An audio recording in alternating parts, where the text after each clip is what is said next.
Well, good morning, everyone. Good Friday morning. Welcome to this week's episode of Out Back with Jack. And for those listening to the audio stream, we are live streaming on YouTube this morning. Today's stream began at 8:10 a.m. And if you're like, man, I'd kind of like to catch one of these early morning streams with Jack, and I just always miss it, or I come in late and I want to make sure that I can get on these streams. It's real simple. Like, number one, I would say follow the TSP alerts channel on Telegram. You can also get in the group where there's a lot of conversation. But if you only want stuff from me, there's an alerts channel. It's like getting text messages from me that you can turn off anytime you want. Email's really good when I'm good. Yesterday I had a lot going on. I had a friend coming over to check on some AV stuff that has to do with something I'm going to tell you about today.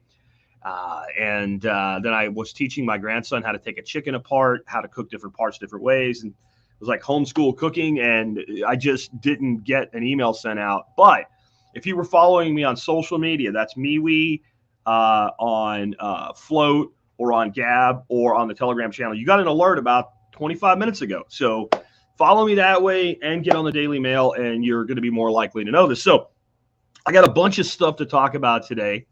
I'm glad to hear the stream looks good. I think I figured out something that was causing a problem.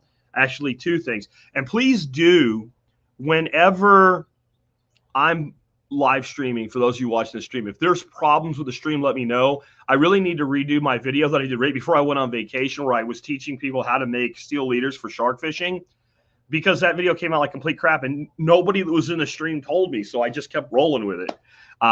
For those that may do your own live streaming someday, and you might wonder one of the technical issues you could run into, and I'm not sure on this, but I think it's what's happened.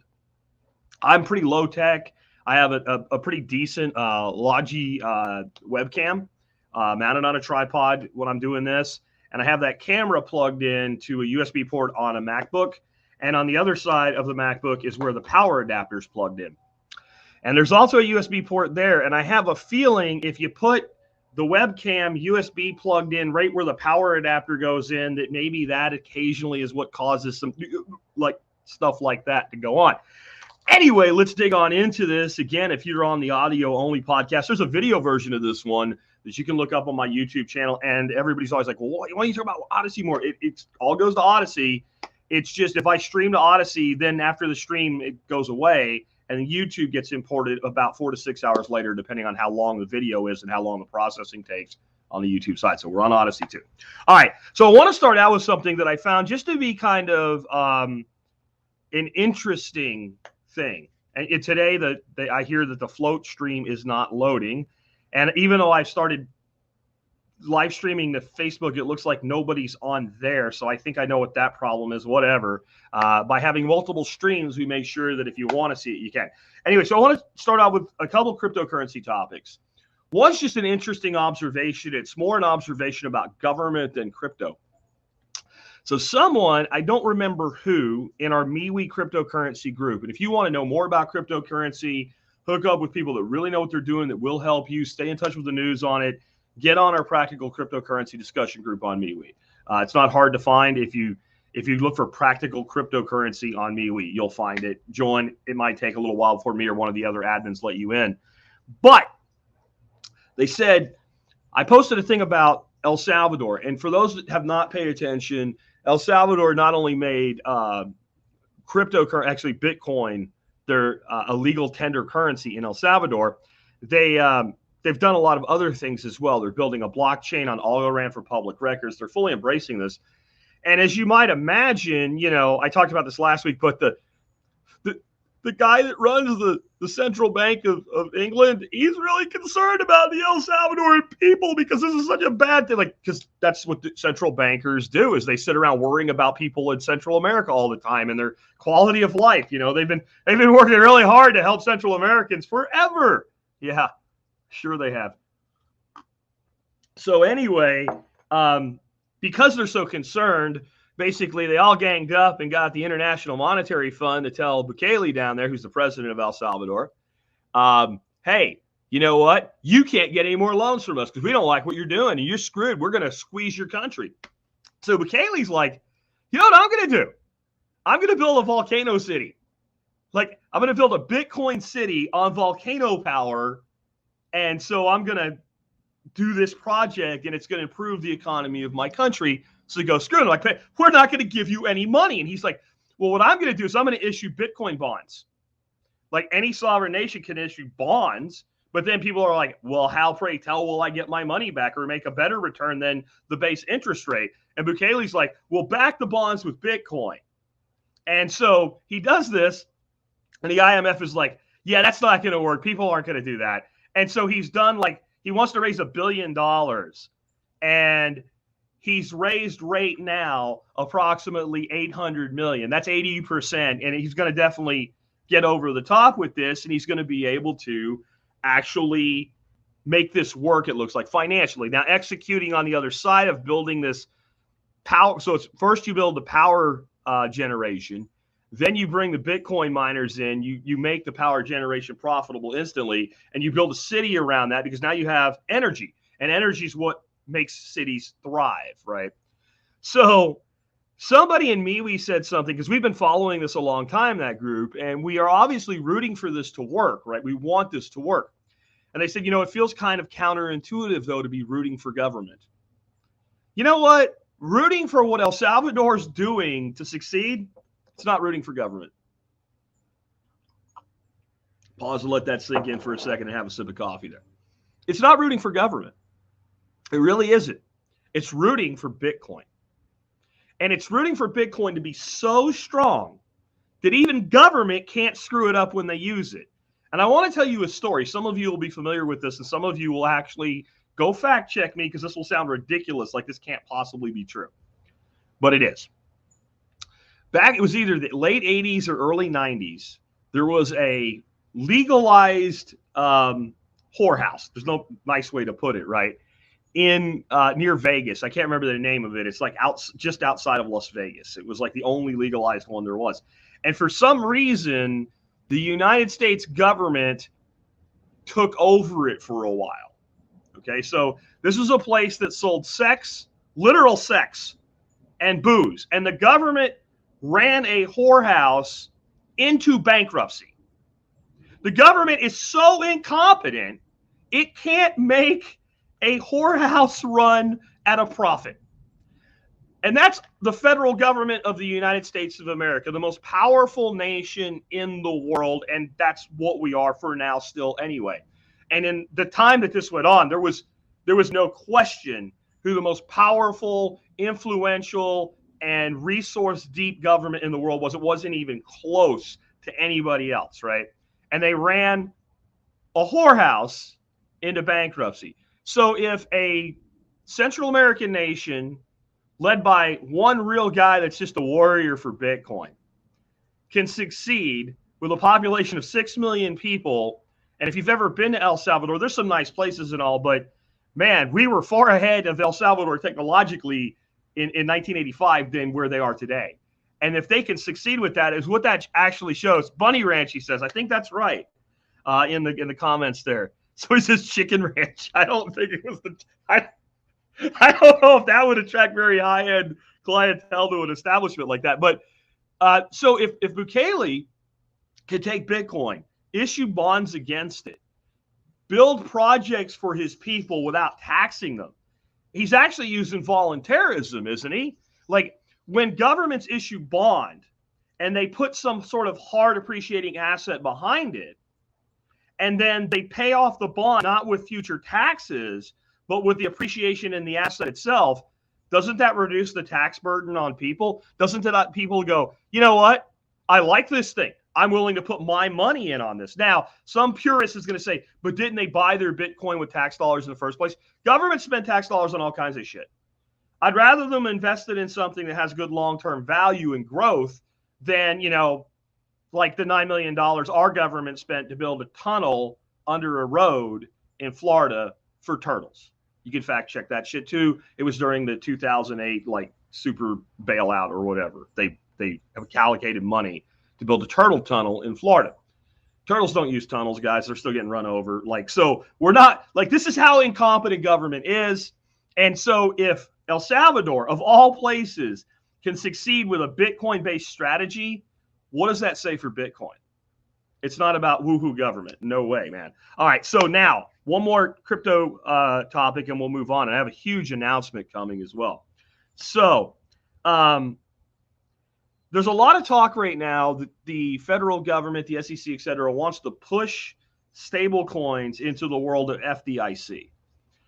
And what they mean by that is right now, if it's, I don't care if it's Tether, it's True USD, et cetera, these are all 100% entrepreneurial concerns.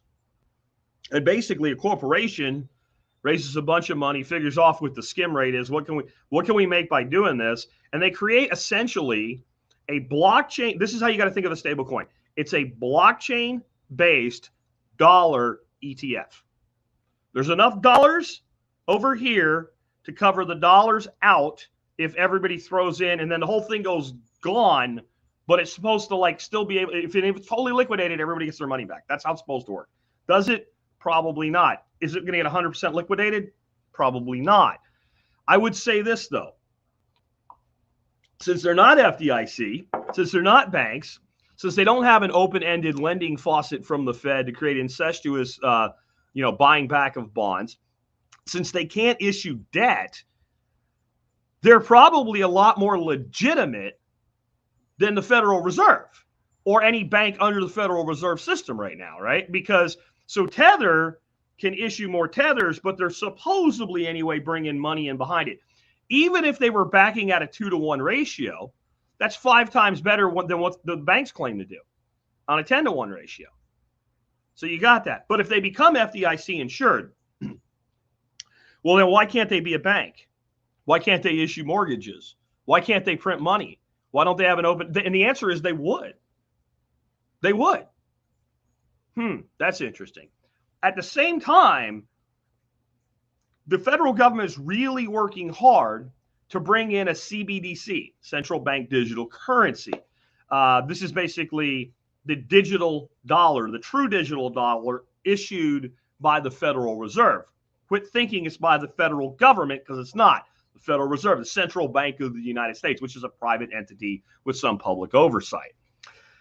Now, if you did that, and you did those two things at the same time, you'd basically pull all the stable coin under the umbrella of central banking, because even the independent bank or independent stable coin would be inside the house and be able to play with the house's money and issue debt and do all those other things.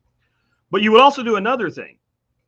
You would create a sentiment globally that if I have a federal blockchain dollar, a US dollar from the federal bank, or if I had a Tether, if let's say Tether or USDC or True USD or one of those things goes inside that umbrella, either way, I'm holding a legitimate US dollar.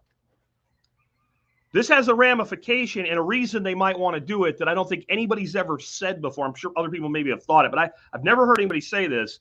But Michael Saylor almost got there last week with his interview with Peter McCormick on what Bitcoin did. Because here's what he said. He just didn't go to the next step. He said that he predicted that once we had a central bank digital currency, and I think he gets the whole connection to the stable coins going into the tent with FDIC. And there's a true digital dollar, a lightweight dollar that can go all around the world in seconds at almost no fee on lightning fast rails, right? Once you have that and you have the dollar as currency and Bitcoin is money, not necessarily our government seeing that way, but that's what you end up with by a de facto state, that something like 90% of the existing currencies around the world would go away. They would collapse.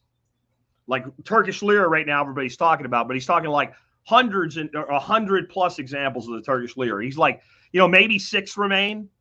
Maybe like the Chinese currency, the euro, the Great British pound, the US dollar, I don't know, Canadian dollar. Like he's, and I think it's more like a dozen if this happens, and it might. Because there is an advantage to a nation by having its own sovereign currency. Okay. And James Richter saying, put the bankers out of business. That's not where this leads, sadly. And I don't think that we're going to put the bankers out of business. We might drastically change what they have to do to stay in business. That's a move in the right direction. So when he said that, everybody's like, well, that's stupid. That's overstate, even for Michael Saylor. Like, I don't care about the source there. That's like You're not going to have like 100 global currencies rapidly collapse like this, but you might. And anybody who's traveled outside of the United States to places outside of, like, let's say Europe and Canada, should understand this right here in your guts immediately. Anybody that's out there that's on the live stream right now that can comment, let me know if you've ever been to a country and you walk into a place and you've got local currency, Honduran Lempira, Bolivar, peso, whatever, and the shopkeeper or the restaurant owner or whatever is like, do you have dollars? Do you have dollars? I know when I was this is all the way back in the 90s, early 90s, I was in Honduras, and a Lempira was like 8 Lempira to $1. And you could go into a place, and if something was like 12 Lempira, right, which was 2 Lempira more than $1, they would sell it for $1. They would take a 20% haircut just to get their hands on a single US dollar. Dominican Republic, somebody says, exactly. Oh, Canada. I didn't know that Canadians wanted US money. That's interesting.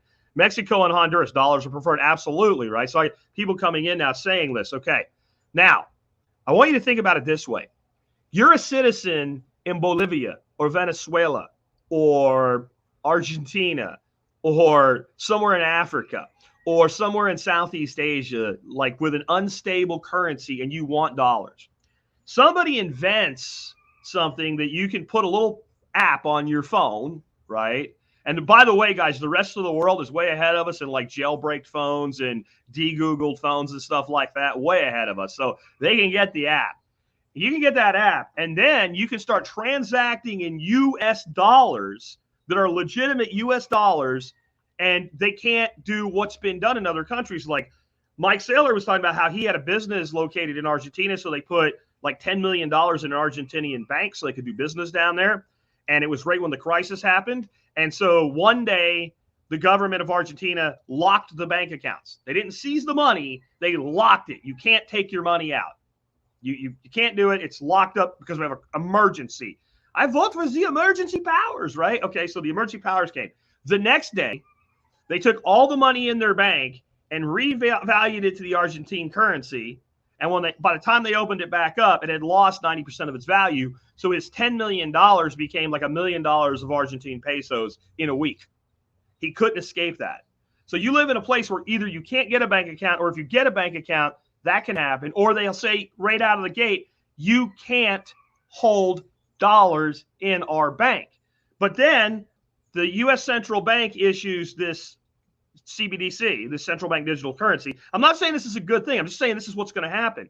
And then they bring Tether, TrueUSD, USDC, all of these companies that are running these stable coins. Either they get rid of them, they push them out and say either you play ball or you go away, and they bring them into the FDIC 10. And now I can just, as a citizen in Ghana, right, put an app on my phone and start transacting in dollars. What do you think I'm going to do, right? What do you think I'm going to do? I'm going to start transacting in US dollars. So once that happens, how long does it take before there's a billion more people, 1/8 of the world, using dollars than there is now? And what is the effect on these currencies that are already shaky? If you were in Turkey and you could do this right now, wouldn't you not have already done it 3 months ago? And wouldn't that have gotten to where we are much quicker with the Turkish lira falling on its ass? Right? Okay, here's the thing nobody's saying. Michael Saylor said all this. What does it do to the inflation rate for the United States of America? I mean, that should hit you like a hammer if you just figured it out. Let's put it this way. If having too much quantity of money is the root cause of inflation, and it is, there's things people ignore like velocity of money, right? But if we have 300 odd million people in the United States today, and most of the dollars are still in America. There are a lot of dollarized countries, but it's a real small part of what's called the M3, or the total monetary supply.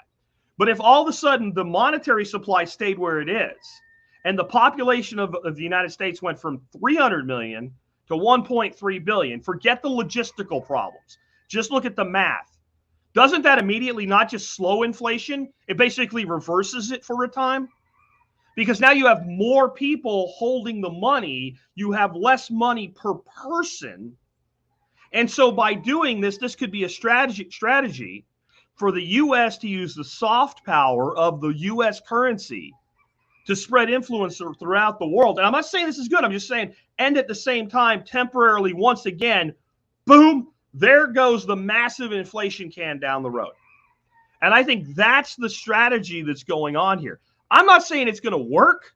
I am saying that it can work. And if you don't think it can, it's because you have so much internal bias against anything government does working that you can't see that it would work. And remember, it's not government.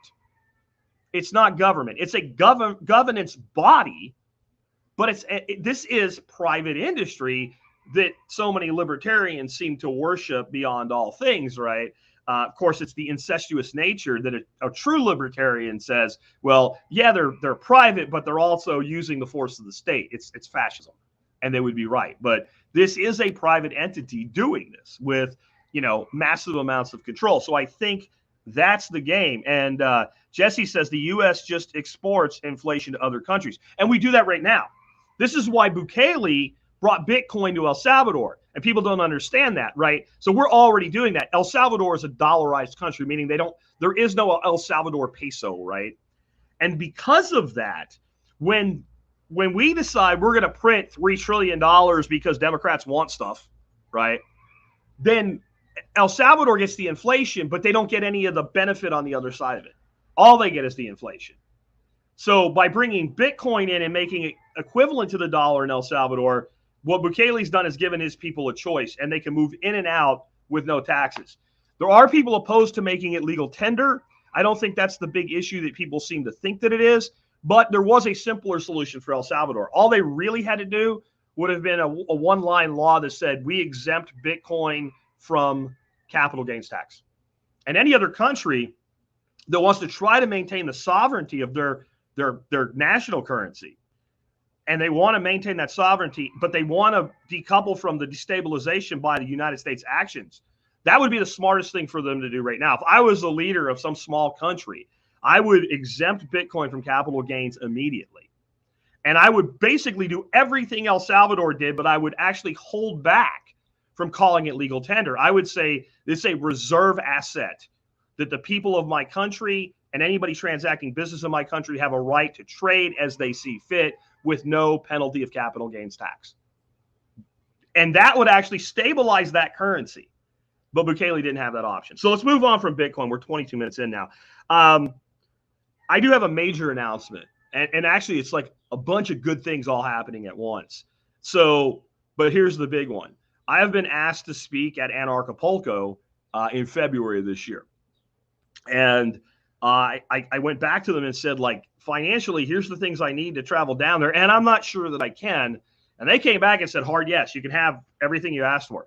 And then we started looking at it and we realized I just cannot. And I mean, I just cannot go to Mexico in February this year. So I went back to them with that and they said, will you present virtually? So I'm like, absolutely. And for those that aren't familiar with Anarchapulco, it's like the anarchist libertarian equivalent to being asked to do a TED Talk. And not like a TEDx, like the main TED Talk. Like it's big, it's huge. So I am very, very excited that I will get to present down there, even though I will be here. And this leads me to an idea that I'm having, and I've been going over it with Hatch, who runs AV for me when I do my events. I'm thinking about doing a watch party here. Now, the event's like 5 days. I can't do that. My wife will throw me out of the house because I said no more spring events. I'm thinking 2 days. Like my presentation is going to be Friday, so it's end of week presentation. Like Thursday, Friday, very, very limited, 20 people that can come here, and not these long drawn out ones like we do in the fall. It'll be like show up Thursday morning, everybody starts hanging out. We do a watch party. We'll stream Anarchapulco live in my garage. There might be some other things going on. And on Friday, when I present, those of you that get to come, I'll have an audience. And so if you'd be interested in that, and it's not going to be free, it's probably going to be like $500. But with only 20 people and that, I can, tacos, absolutely. Like, so last event, we had Uncle Julio's come in and do fajitas, and they brought in like a giant grill and they cooked on it right there and took care of that. And we're thinking both dinners at least catered, maybe even the lunches. Like, I don't want to have a big kitchen staff. I don't want this to be a big burden. I want this to be more like a party and a hangout. And then as we watch these presenters from Acapulco, who are all awesome, have some deep discussions about them. So that's cool. And then I don't know what happened at the end of this year, but I have not been going out seeking these speaking engagements, seeking these interviews and things. I have gotten probably too comfortable with what I have. And I probably should be still trying to go out and bring in more people and get into these alternative places and things like that and get these speaking gigs. And I've just held back on it because I'm comfortable and I'm happy and I don't like to go anywhere. And I work really hard. And then every time I take another interview, that's another, if it's an hour and a half interview, there's prep time and there's other things. But I'm like, I really start need to saying yes when these things come in. So just yesterday, and I don't know when they're putting the episode out, but I was on the Free Thought Project podcast. That's a pretty big podcast and a huge audience that those guys have. They've been doing great work for like 8 years now. And then Saturday, which is tomorrow, I have like a 3-hour interview, more like a discussion with Foster Gamble. And Foster Gamble, if you're not familiar with him, it sounds like a soap product or something. Foster Gamble's an amazing man. He's been around a very, very long time. And he's the guy behind the movies Thrive and Thrive 2. He has a huge audience. Now, what I'm doing with him is behind his paywall. That's not my decision. It's his. So he has kind of a members only thing where he brings in speakers like myself to discuss problems and solutions. And I just did a pre-show with him, like getting everything set up technically and discussing that. And this is going to be freaking awesome. So like all that happened, Anarchapulco, Free Thought Project podcast, Foster Gamble's thing in like 2 weeks of each other. So I don't know what kind of broke the dam loose on this, but it's been a good end of year. And I'm going to start saying yes to more stuff like this. But again, if you would be interested in coming Thursday and Friday, and it is the week of Valentine's Day, but it's like the Thursday and Friday, and Valentine's Day is like a Monday. If you'd be interested in coming here, you'd be okay with the cost and understanding what we're doing, let me know by email, TSPC in the subject line. I'm just kind of feeling it out right now. I'm not guaranteeing a seat. I'm just like, is there enough interest to come here in freaking February to do this? All right. Next up, Twitter has suspended the Ghislaine Maxwell @TrialTracker account. That's the big news that's out there recently, that this account on Twitter was basically using the audio transcripts. There's a number you can call, even though they don't have cameras in the courtroom for this. And basically you can sit there on the phone all day and listen to the trial. And they apparently were doing this and putting out relevant information about the trial. They weren't really infusing it with a lot of an opinion. They were like, this is what happened. This is what happened. Somebody said this. Somebody said this. This guy was on the flight logs, etc. Twitter shut it down. And everybody lost their minds about it. And it's part of the conspiracy and all. And all I think is, when will people learn? When will people learn? I would never at this point do something is going to attract that many eyeballs and put it on Twitter or Facebook. If it's there too, fine. But I would be every day, if you're using Twitter or Facebook and you're starting to make inroads into any of this stuff, you need to be every day telling your followers, you really should be over here, wherever here is. And I just don't think people are learning that. On the same note, since we're talking about trials, how about the Jesse Smallit verdict? Woohoo! Jesse's going to jail! No, he's not. And this is one of these examples where we see that the right is just as stupid as the left. The mainstream right is just as stupid as the left. The only reason the right doesn't look stupid is because the left is so stupid and so blatant in their stupidity, and the right's more subtle in its stupidity. Here's the thing about the Smallit verdict. Okay, yeah, he's guilty on 5 or 6 counts or whatever. He could go to jail for 15 years. Never going to happen. Never going to happen. Pre-sentencing is going to start on January 27th. If I reported a fake hate crime to the government, I would have already been to prison and been out. He's going to go home to his mansion for the next 2 months and do nothing except get ready to go in and plead his bullshit at pre-sentencing. Pre is before, by the way. We don't even know when they're going to sentence him. He's going to get probation. The judge pushed it way out. That way there's other things for you to be distracted and angry by. But here's the thing I want to ask you. Let's say that shit didn't happen. Let's say they had sentencing this week like they would do if it was me or you or anybody else as normal people. And they sent him to, they ain't going to send him to prison on a first offense for a nonviolent crime for any significant length of time. Even if they gave him a year, this is a state crime. This is not a federal crime. Maximum 30 to 60 days. And you go, at least the son of a bitch went to jail. Okay, great. How's your life better? How's your life better? What this is, it looks like right now, like when Boston broke the curse and finally won the World Series after like 100 years, and the guys in Boston were like pulling their own street sign down to celebrate because their sports ball team won. At least something actually happened that was good for Boston, other than the Bostonians destroying their own town again to celebrate, right? Yeah, like at least there was some good. Like, I know that when a sports team wins, it doesn't seem like that big a deal, but if you live in the city and they bring a world championship to the city, it does have an economic impact of some level. Like the Smallit case literally doesn't change your life. It's boring and you shouldn't even pay attention to it. It doesn't matter. It's another example of how you don't matter to the government. Now, I want to talk real quick about what Elon Musk said this week. And a lot of people were like, oh, wow, he said it.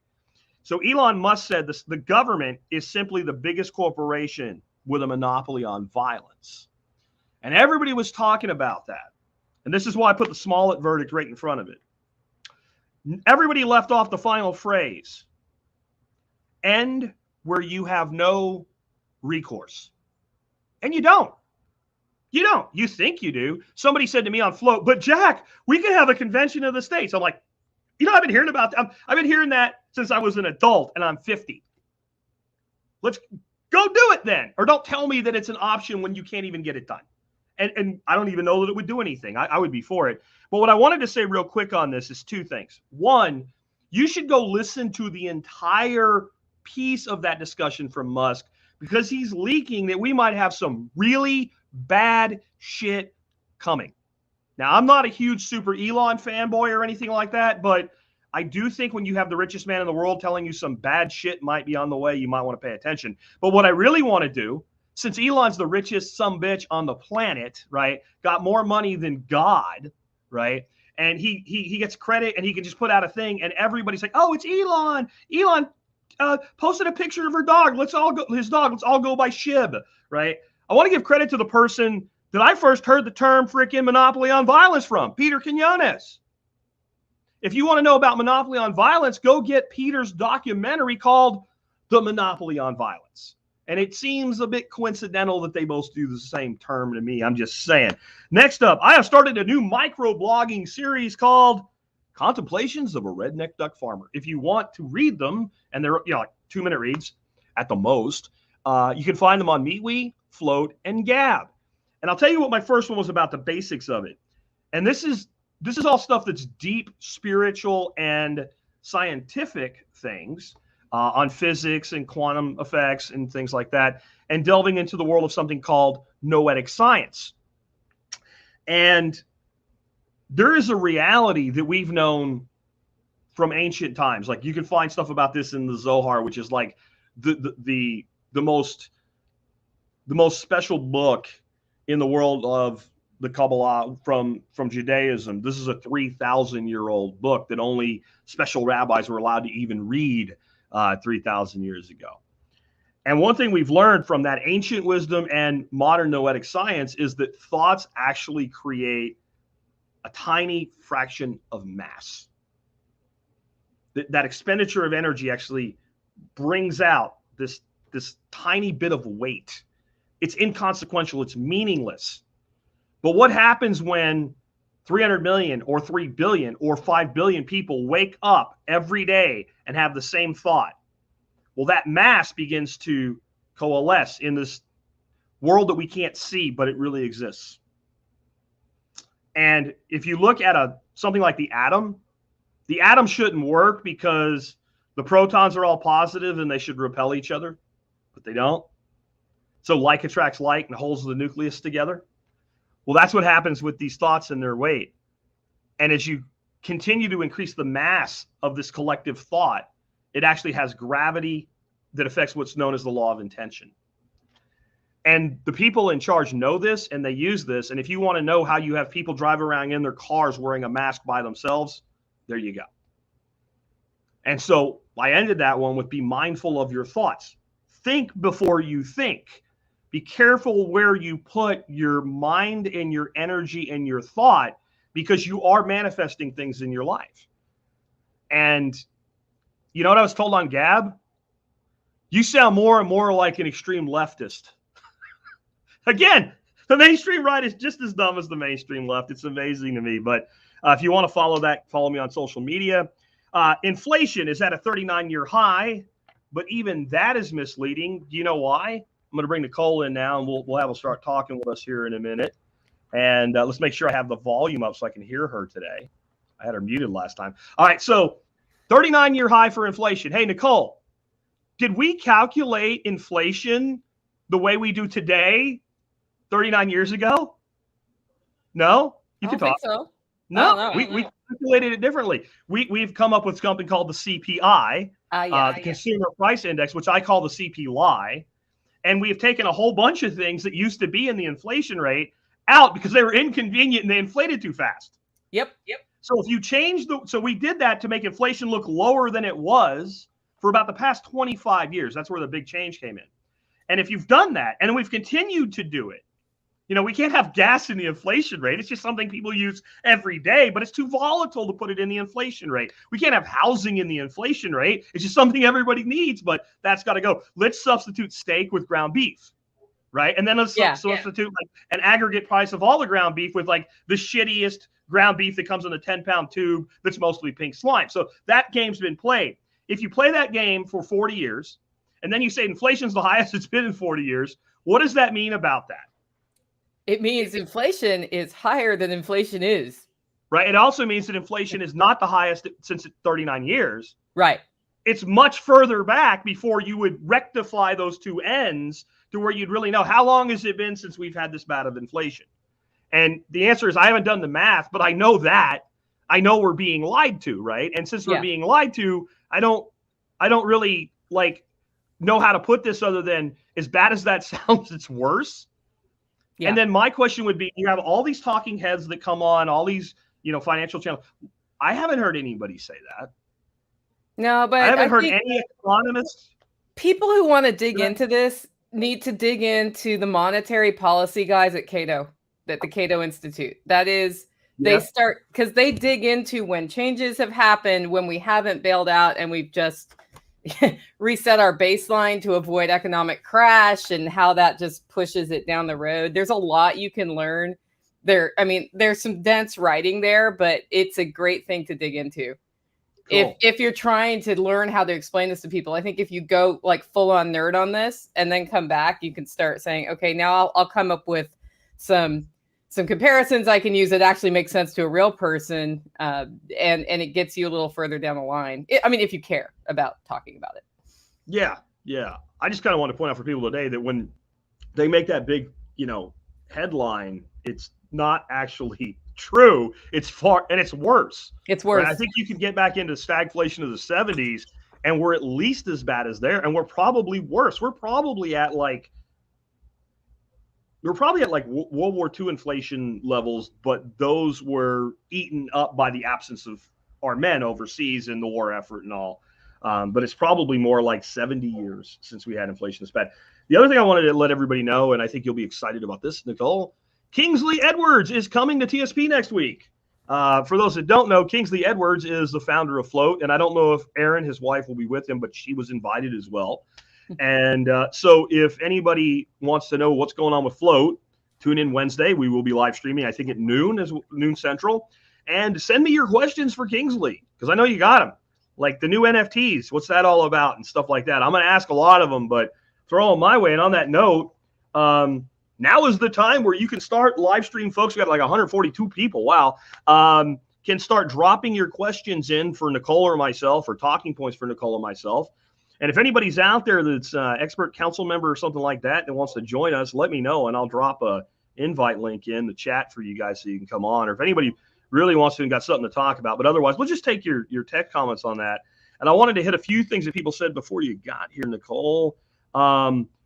Announcement, the R wallet is now on iOS. So you now have a light wallet that will run mobile on your iPhone. And I think that's cool. I haven't tried it yet, because I heard the word beta.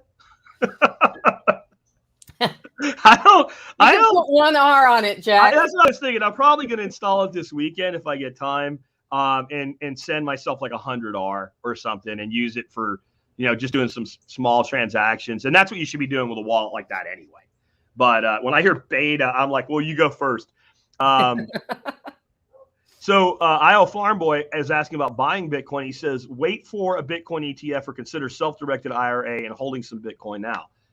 I don't know, man. Depends on how much money you have. Like if all your money, this is the thing about the ETF, guys. One, it's going to make us all rich if we're holding significant Bitcoin. So that's good. The other thing, though, is for a lot of people, the reason they're waiting for it is they're in some form of IRA that doesn't allow them to self-custody Bitcoin. And they have a bunch of money there because they were a good little ant and they listened to the financial guy that came to their job and they threw their 10% in every week or whatever. And then they left the job and then they rolled that into an IRA. And now that money's there, but the government will slap their hand if they buy Bitcoin with it. So they want to use money and they don't want to pull it out. There are self-directed IRAs. I've looked into a few of them. I haven't found one I'm in love with yet. But if I find one, I'm going to tell you about it. My concern is, unless you have a lot of money, the fees seem kind of high for them to do the management because they don't make any money off the Bitcoin directly. And so the issue there is you can only put so much money into an IRA in a tax year. And I think it's about $6,000. So you can't, like, if you were investing like $100,000, the fee is nothing. But if you're investing $6,000 or $600, the fee really eats away at the savings. So if you're young and it's long-term, I guess it doesn't matter. But to me, like, the reason we need that ETF is that money's sitting there and people want to use it. Now, I'm pretty sure, though, if you are comfortable with this, you can have an existing IRA, roll into one of these self-custody IRAs, and then acquire Bitcoin inside it. And that's what I would do if you want to do that. The danger in waiting for the ETF is, Nicole, what do you think is going to happen when, I don't know, 50 million Americans with significant amounts of retirement assets are allowed to buy Bitcoin in their retirement accounts? To the moon. Legit, man. I mean, everybody talks about Lamboing to the moon. I don't do that, but you just do the math on that and the quantity available, and it's freaking game over, right? Like, what we have to get over is, like, I'm here. Are you hearing from people buying things like Shiba Inu and Doge still and shit? Like, I have not a lot. I know people who do, but they're just playing a game and they know they're playing a game. That's good, I guess. I mean, I have family members that I've talked to about buying into like Bitcoin and Ethereum and legit projects like Algo forever. And these are people with money, right? Successful entrepreneurs and stuff. And like, I finally bought some crypto. I'm like, good. So you bought some Bitcoin. There's my granddaughter back there. And so I'm like, so you bought some Bitcoin? They're like, no. I'm like, Ether? They're like, no. Like, what'd you buy? SHIB. I'm like, oh, no. Why? Keep an eye on that. Why would you do that? But it happens.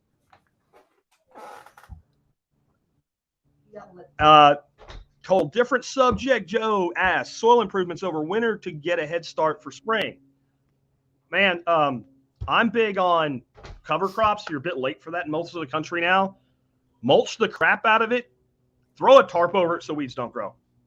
I mean, and if you want to like gild the lily, get some good organic fertilizer like Dr. Earth, which you can get with a 10% discount if you're an MSB member, and put a layer of that down and get like an old bag of chicken feed or a cheap bag of chicken feed and put a whole bag per, like, you know, a good sized bed of chicken feed down, then mulch, then tarp it. There'll be a gazillion worms there when you dig it up. That's your easy answer right now. Let's see. If you have access to poop, add poop to that. Yeah, add poop to it. Add organic matter. When I say mulch, it's, you know, any of it. So let's see. Joseph says, have you asked Bob Murphy to be on the show? He's an Austrian economist. No, don't know him. Never heard of him. If you know somebody who wants to be on the Survival Podcast or you think would be a good guest, Nicole, what should they do? They should fill out the guest form. Don't fill it out for them without them knowing that you are filling it out for them, because then Jack will email them and they'll be like, who the are you? And they get mad at me and they say, you asked me to come or whatever. Like, you know.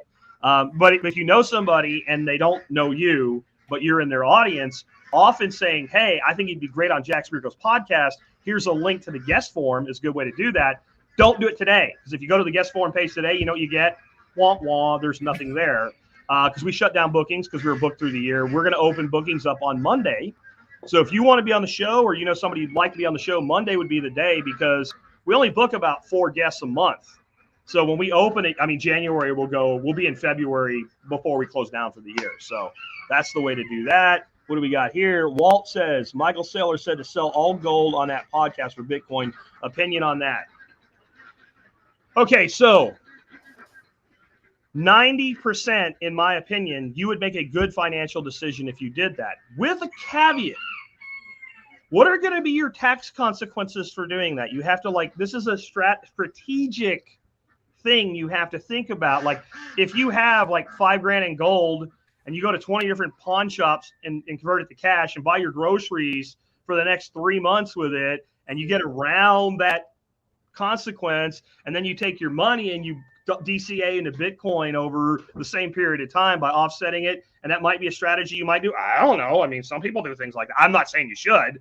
Then, that would be something to think about, right? But if you have somebody that's a big time investor and they're sitting on $100,000 worth of gold in the GLD ETF or something, and it's not tax deferred, there's, if you bought in the last 10 years, go ahead and do it, because you're not going to pay any tax. Because you know what gold did for 10 years to gold? Absolutely fucking nothing. Yeah, that's true. It's flat. It's if you bought gold 10 years ago, I think right now you're down 0.3%.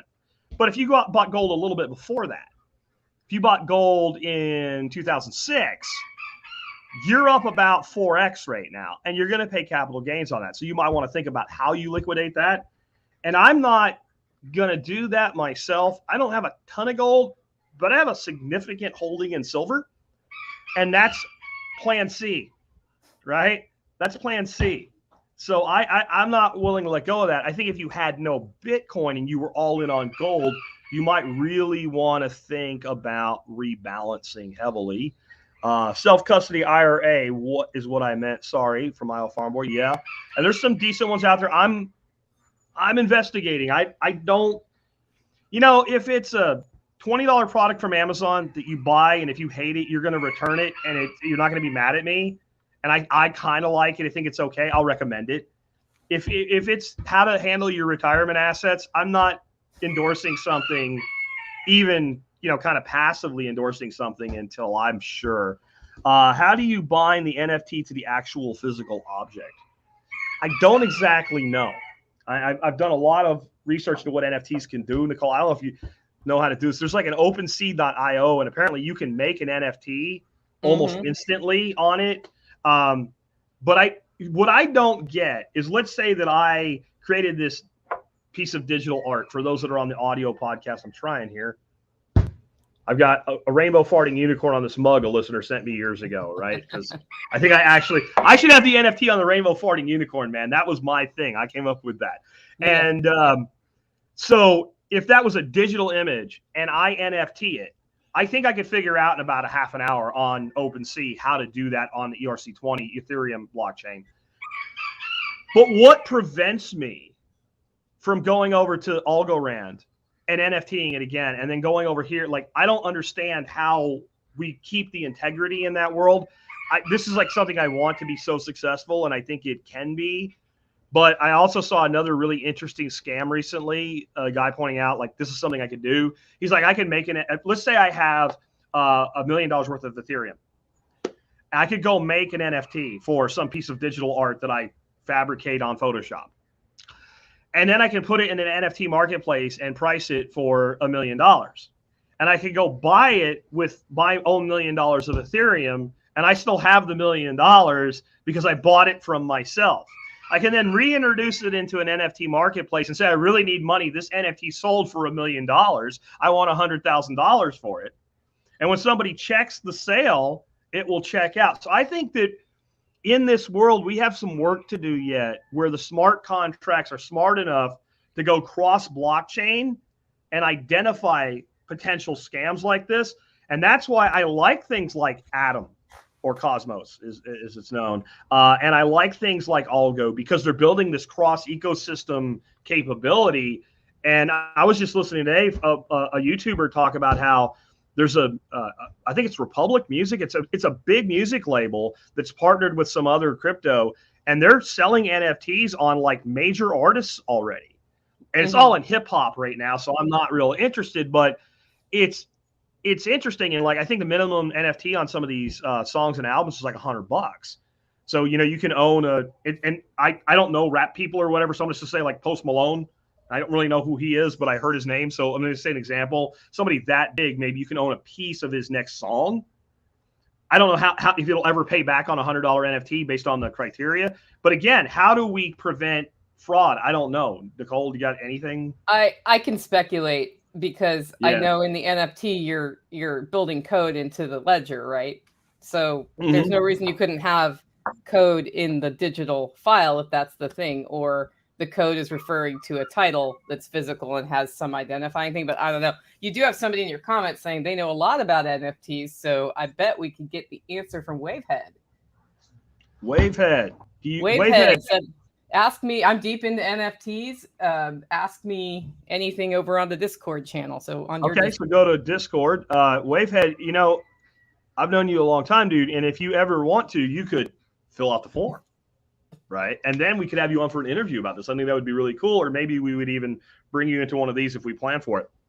And the reason I'm not inviting him right now is because he hasn't asked.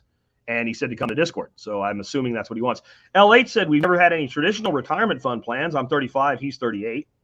Should we even bother starting one? Sorry if that's too off topic. I debate on an IRA. I personally would.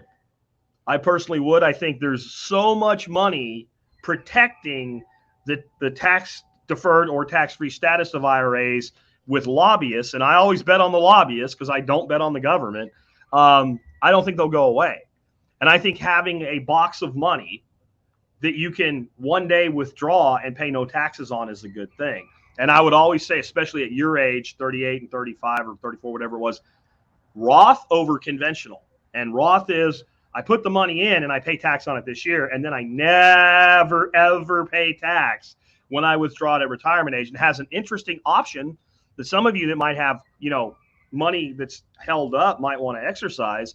If you have a Roth IRA or a Roth 401, you can withdraw all the money you've ever contributed to it with no penalty. What you can't draw without penalty is any interest or gains on the money. So the basis always remains available without penalty because you already paid the tax on it. So that's something a lot of people don't know, and even a lot of financial liars don't know, and they'll tell you can't do it, and they just don't know how to fill a form out right. Keto breakfast ideas, Nicole, you got any? Because I don't eat breakfast anymore. That's my idea. Go to. I eat breakfast for lunch now, but it's bacon and eggs. Bacon and eggs. That's my favorite, or sausage and eggs. And probably the reason this question is here is they're looking for ideas beyond that. And I go back to this. What do you like that's keto, and what's your motivation? Because anything that's keto can be breakfast. It doesn't have to be a breakfast food to be breakfasty. So if you have leftover steak from last night, that makes a great breakfast if you're in a hurry. Because at this point, I'm thinking grab and go, right? What else is grab and go? Pre-cooked bratwurst are great. My problem with pre-cooked sausages like bratwurst is they always get eaten like snack sticks.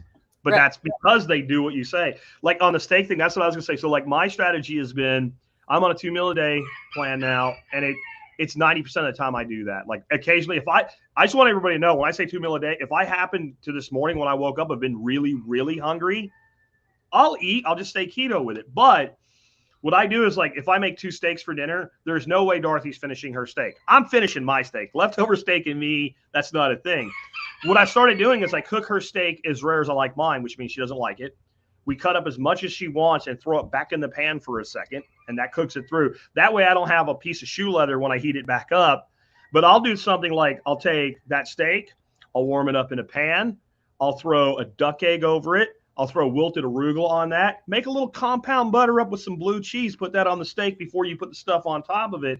Now it's steak and eggs, but now you got like steakhouse level steak and eggs. But that takes 5 minutes to do. It takes me longer to walk out to my aquaponics system and cut a couple handfuls of arugula than to do the rest of it. It only takes about as long to do it as it just took me to say it. And sorry.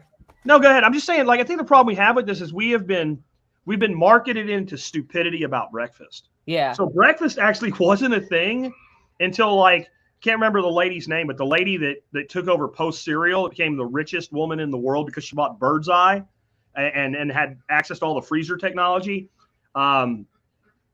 When that came around and Kellogg's and all that, and they came up with something in a box that we could pour, that's when the whole you need to have a grain-based diet came, and it was all marketing because they could sell that shit to people with, hey, now that you have a refrigerator and you have milk in your refrigerator, you can buy this shit in a box, dump it in here and eat it. And then we went starch crazy. Okay, well, now we have French toast and pancakes and all that. So our mindset of what is breakfast is ridiculous.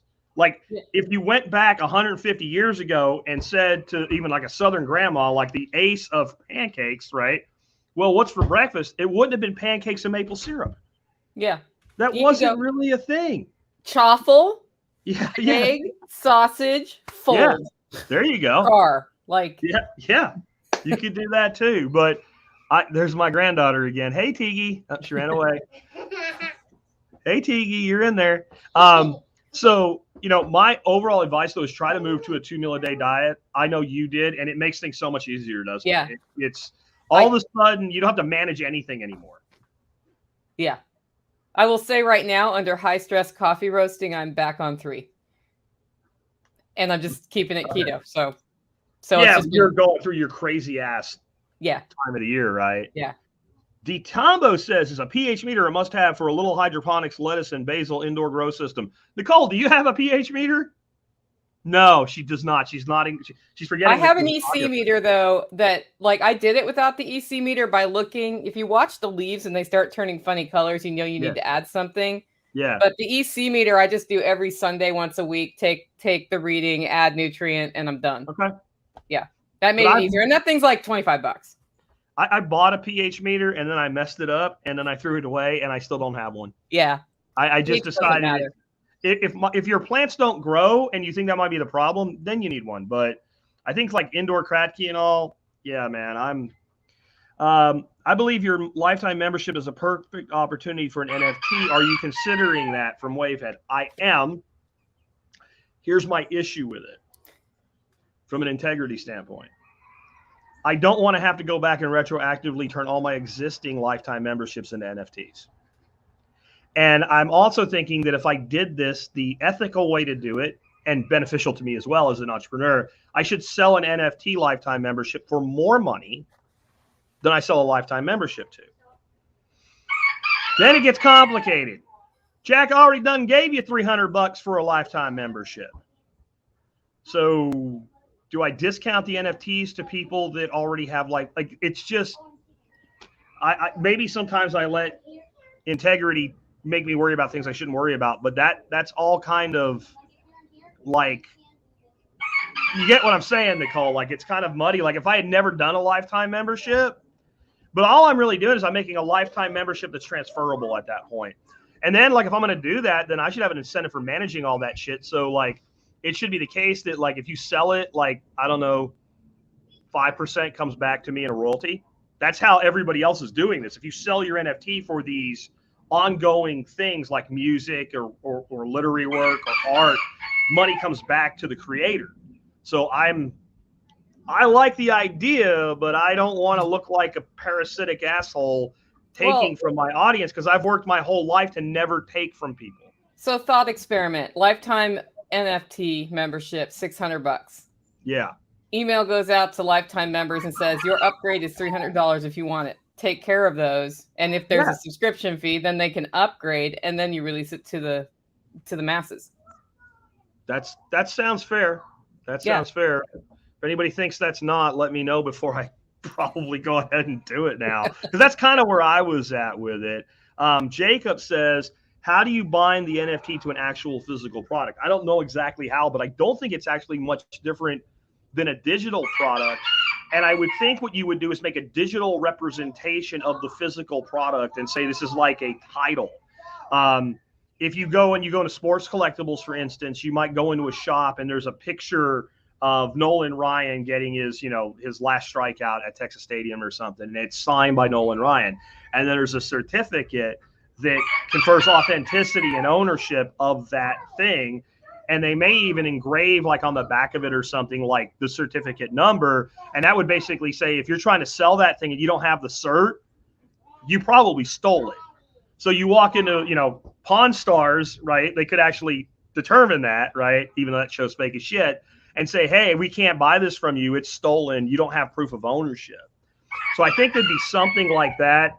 I know the way they're doing it with liquid vineyards where people are buying grapevines. I don't know if you heard me on that, Nicole, right? So people can go to a vineyard and say, I want to buy it through a marketplace and see tons of vineyards and say, I want to buy 5 grapevines at XYZ Vineyards. But you don't own them. You own the rights to them for like minimum 3 years, maximum 30 years. And they actually go out and they put an RFID tag on the vine. And then whenever grapes are harvested from that vine, that batch is scanned with a little wand. That's been very common. That's been done back when I was in cabling. We would put those on wall plates. And when you went in, you could scan that into our database and it would tell you who installed it, when it was installed, what the test results were, when it was like, that's easy to do. We have that technology. It's 30 years old. And so that digital representation in the RFID tag goes to the vine and it tracks the product through the process.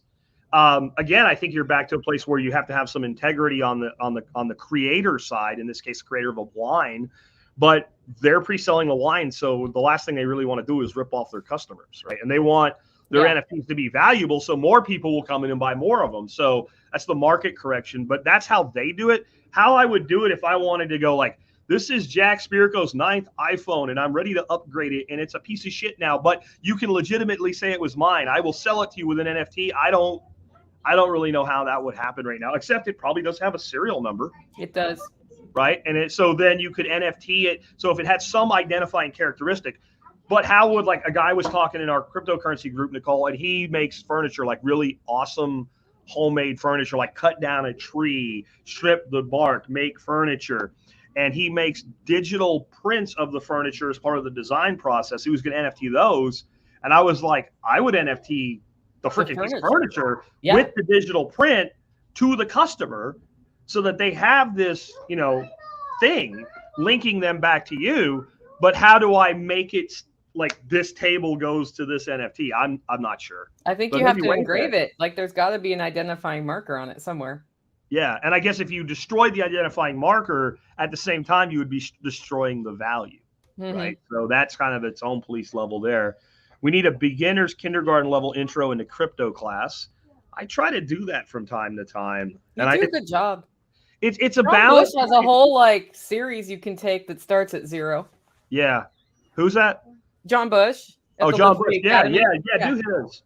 Because my fear, if I go too basic, then all of my people that are like, I know what a Bitcoin is, tune out, and I lose them for a whole episode. But maybe I do need to run like a crypto beginners segment, like 5 minutes a show for a period of time or something. But yeah, that's not a bad idea. There's so much data out there on this, and there's so much good information. Like the place I would start, honestly, even though I'm not a fan of the Dash currency, is Dash School. Yeah. It's a playlist on the Dash cryptocurrency channel. And the first 3 episodes of that, you understand blockchain, you understand how basically they do a great job at selling Bitcoin and then try to sell Dash. And the selling Dash part doesn't work as well. But well, the other thing is one-on-one interaction, if you're just really having trouble understanding, helps, is like somebody coaching you through. Rebooting. I'm rebooting. Are you there, Nicole? I'm here. Okay, great. Yeah, you were gone for a little bit. Now, go ahead. You were saying. Oh, I was just saying, sometimes having somebody who knows about it, who's trustworthy, coach somebody through, which all of us have that in our lives, is helpful. Yeah. I've helped a number of people. Like just this week, I helped somebody who had something on a wallet on a device that was about to die, get it to appear on their computer. And they conceptually weren't ready for you just install the wallet and restore it and it's there. Yeah, put the key in. And then when I sat there with that person, it was done. And then they said, oh, thank you so much, And John will do that for hire. John Bush does that for hire. I completely, I've had emails like, do you trust him? Yes. Do I need it? I'm like, you got to make that call, man. I honestly think you don't need somebody to walk you through how to log into Coinbase, buy cryptocurrency, and send it to a Coinomi or Exodus wallet. I think you can figure it out. And if you're going to do it with a couple $100 to get started, just do it. If you're moving into a larger denominations and you're going long term and you want help with like how to self-custody and all, and you don't have somebody in your life, yeah, I mean, hiring somebody to do that, I've never heard a negative thing back from anybody that's hired John to do that. So different thing. Danny Scott says, what would you do with a creek running through your property? Well, I'd celebrate, first of all. Like, woohoo, I have a creek. If it's big enough, I would probably put microhydro in. If it's not big enough, I would probably dam it up and put fish in it. If it had a place where I could create enough drop, I would most certainly put in a hydro ram pump, which basically uses the water force itself to pump water. I had one, but since I have no creek, I gave it to somebody else. And I would pump water into great big tanks at the highest point on my property with it. And if it spurted out like 1 gallon an hour, I wouldn't care because it runs forever and never stops. What would you do with it? You have a creek. Oh, I do have a creek. My ducks are super happy and I don't have to dump pools. That's nice. I didn't even think of that, right? So if I dammed the creek, I'd have to prevent the ducks from going in the dam part and let them use the overflow part, right? Yeah, you do have to close ducks out of things, which I haven't done. But they really like watercress, which is a feed source for them. Next year, we're looking at getting some water hyacinth going for the summer on the actual pond. We have to close them out, though. Yeah. Of that area, and then we'll go from there. But the other thing is geothermal heat. Depending on what kind of creek you have. Mine are spring fed, so there's different springs popping up at different places, and that's coming out of the ground at about 55 degrees. So you can do an open system that pipes the water underground, geothermal cools, and then dumps back into the creek, and it's like zero impact at that point on your water. If you did that from high enough up, you could literally get something like an old school radiator used for heating and pump water through it with gravity and have that like in your house, and it would literally radiate cold instead of heat. And if you ever decided it was too cold in there, you just close the freaking nozzle. You just like you do when it gets too hot. For those of you that didn't grow up like I did with coal heat, we had radiators, these cast iron, big giant metal things that, sooner or later, if you own these, your kid will fall on one and crack their head, because I did. I still got a scar in the back of my head from when I was like 5. But they get blazing hot, and all it is hot water moving in from a coal furnace or an oil furnace. And when it gets too hot, you can turn the thermostat down, but now it's still like going for a while. You just shut the valve and the steam stops coming through it. So I don't see why that wouldn't work, except, with you got to worry about humidity. Yeah. So dehumidification has to happen here in the house. But if you're taking the sort of compressor coolant thing out, it actually does make a difference. I know somebody who's done this here. Yeah. And it cuts their electric bill for cooling in half. Another thing you can do with cold water like that, if you have any way to put pressure on it, if you were to basically run a sprinkler on your roof of your house and you were in a hot climate like me, and you did that like 5 minutes every hour, it would drastically cut your regular electric bill just from doing that. Because think what happens when you live in a hot climate and it rains for 10 minutes. Yeah. Like outside it gets all steamy, but you put your hand up to your AC vent, it's like sub-zero blowing snowballs all of a sudden. So that would be another. That's something I've seen people do with just well water or whatever, and then you put water collection, and then you gravity feed and irrigate your garden. So instead of watering your garden, you water your roof, go through reserve water, and then push that out to your garden. And it's the same thing. You're just watering your garden. The water just starts on your roof, and you lose some. But my understanding is that's been quite beneficial economically to people. So there's lots of things you could do there. I think you could build all kinds of like ways to keep stuff cool, and it all depends. How big is the creek? What's the water flow? What's your terrain? Like it depends. Let's do one more and then let's wrap up. Wayne says, were y'all paying attention to the COVID Revealed series? I have not seen this yet. Hatch, who does our AV stuff here, Nicole, bought it. And he said that the guy that's selling it, if it's what I think he's talking about here, what Wayne's talking about, said like, once you buy it, distribute it. Like, even though I'm selling it, like I want it to get out. And he said it's really revealing and worth looking into. I just haven't had time to look at it yet, but it's tons of doctors coming out and saying, this is what I observed, this is what I reported, and this is how I was threatened with loss of my license and silenced. And that's just one piece of it. And this is scary shit, man, really. I mean, if you look at the progression of this? Have you seen what's going on in Austria? Yes. Holy cow. Like they didn't learn their lesson the first time? It's like, I don't know if people know this. That's where Hitler's from. Hitler was actually not a German. He was an Austrian. Yeah, he was. And he really didn't like communists. No. Yeah. Ironically. How fascists and communists are the same, but different, man. Yeah. But in Austria right now, if you do not have a vaccine, you are 100% locked down, which means if you've decided like, okay, screw this, I'm leaving Austria, you can't get out of the country because you can't leave your house. And they're talking about throwing them in jail now. Well, that's what I'm saying. So there's a deadline in January, and if you don't get vaccinated by that deadline, which I'm not even sure how you get, maybe you have to call somebody up and the Gestapo come vaccinate you at your door because you're not allowed to leave, right? At that time, they're going to start charging like $4,000 a day in fines, and then if you don't pay the fine for a certain amount of time, then they're going to throw you in jail. Yeah, for up to a year. Oh my God, Austria! Read your own history books, Jesus! Like, yeah, holy crap! They're kind of doing that in Canada too, aren't they? It's bad. It's not like that. It's not that bad, but they have a series of fines starting there in certain situations. So it's and that brings me to something we didn't cover that I feel like we should have mentioned today. The U.S. has done really good recently at having these types of mandates pushed through these sub-organizations like OSHA, et cetera, smack down. The courts are just like, you can't do it, you can't do it. But I don't think that people realize the justification that's been used successfully to defend against them. If we had smallpox going on right now and they passed these same kind of laws, I don't think these mandates would have got shoved down. Yeah, no, it's not a purely constitutional issue. It's a blended constitutional justification the courts have used, saying that the government has failed to prove there's enough benefit to justify the violation of the rights, as though it's okay to violate rights if you can prove that it's justified. So that's literally what we've got. So the courts are basically on record now saying it doesn't prevent the transmission and spread of the disease. The courts say that. Not me, YouTube. You can't ban me. I'm not saying it. YouTube can do what they want.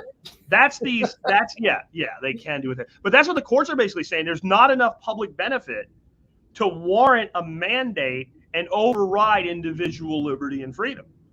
And that's in all, it's like 3 mandates that got the bitch slap hard, you know, and that's, whereas, and I think even if you go to Supreme Court with it, you get the same bitch slap.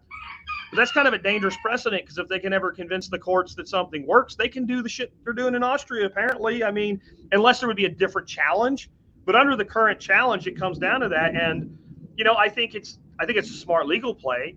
And I think people that don't think the smallpox vaccine or the chickenpox vaccine works are in denial of reality.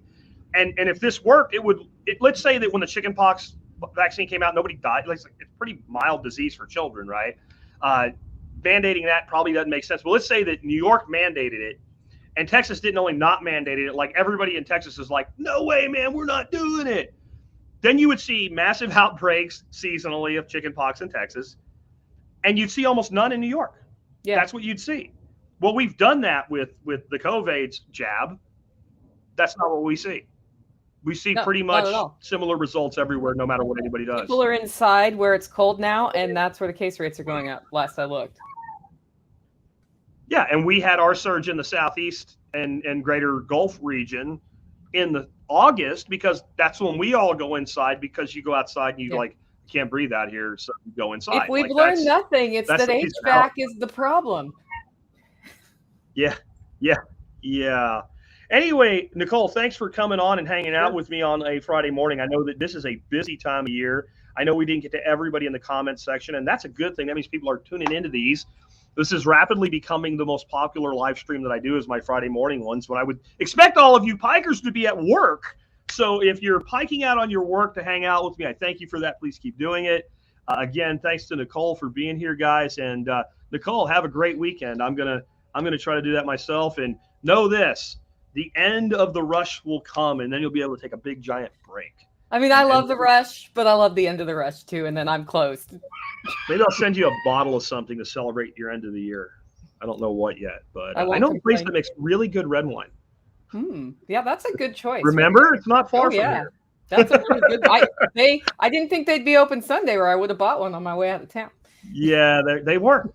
They were. You can buy wine and you can buy beer on Sunday in Texas afternoon. Oh, I left before noon though. Yeah, God is no longer offended after noon, but he is at 11:59, and you can't buy whiskey or vodka or anything like that. Anyway, yeah, totally different. Nicole, thank you, folks. Thank you. Have a great weekend, guys. I'll be back next week. We got some good stuff coming.